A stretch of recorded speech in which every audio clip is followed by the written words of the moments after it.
tranquilamente. Quer dizer, espero que não estão tão tranquilo, né? Para comemorar os gols, etc, etc, do Brasil. E acabando o jogo, a gente retorna novamente para fazer aqui mais uma passagem de samba. E teremos aí uma convidada especial na segunda etapa do samba para estar participando com a gente aqui. Espero que vocês gostem. Podem participar com a gente, podem levantar, podem vir sambar. Vamos participar, vamos interagir. E aquele clima positivo para que a gente possa torcer pelo Brasil mais uma vez se tornar campeão do mundo. E é isso aí, nossa rapaziada tá aqui, nossa bateria Rolo Compressor, comando no Mestre Marquinho, nosso intérprete Toninho Penteado, o nosso cavaquinista Emerson Braza, o nosso violonista Renato Enoque. E a gente vai estar aqui fazendo aquela festa com vocês, e com certeza vocês vão gostar e participar com a gente desse evento maravilhoso aqui no Maxud Plaza. Mestre Marquinho, fique à vontade.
Isso aqui é um pouquinho de Brasil, iaiá. Esse Brasil que canta e é feliz, feliz, feliz. É também um pouco de uma raça que não tem medo de fumaça, iaiá, e não se entrega, não. Isso aqui é um pouquinho de Brasil, iaiá. Esse Brasil que canta e é feliz, feliz, feliz.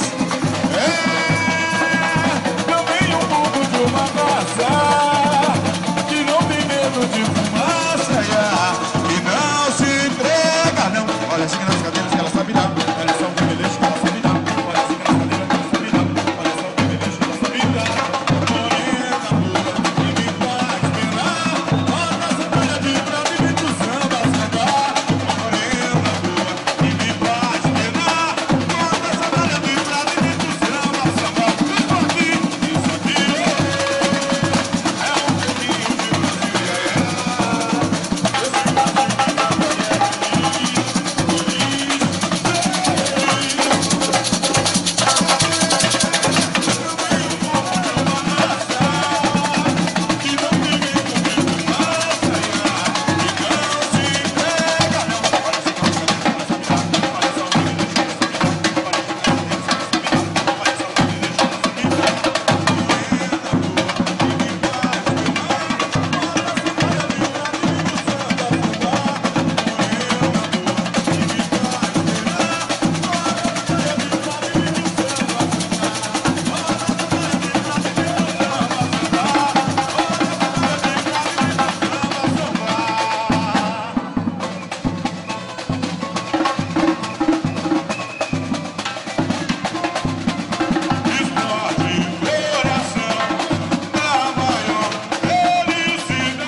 joga a saudade.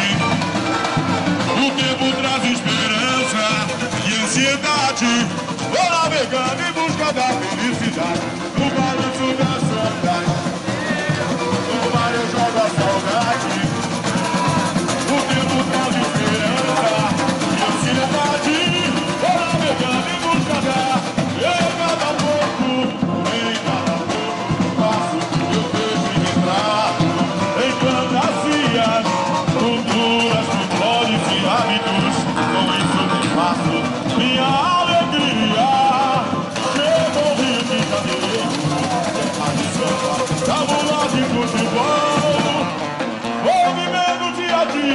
embalado na matinha.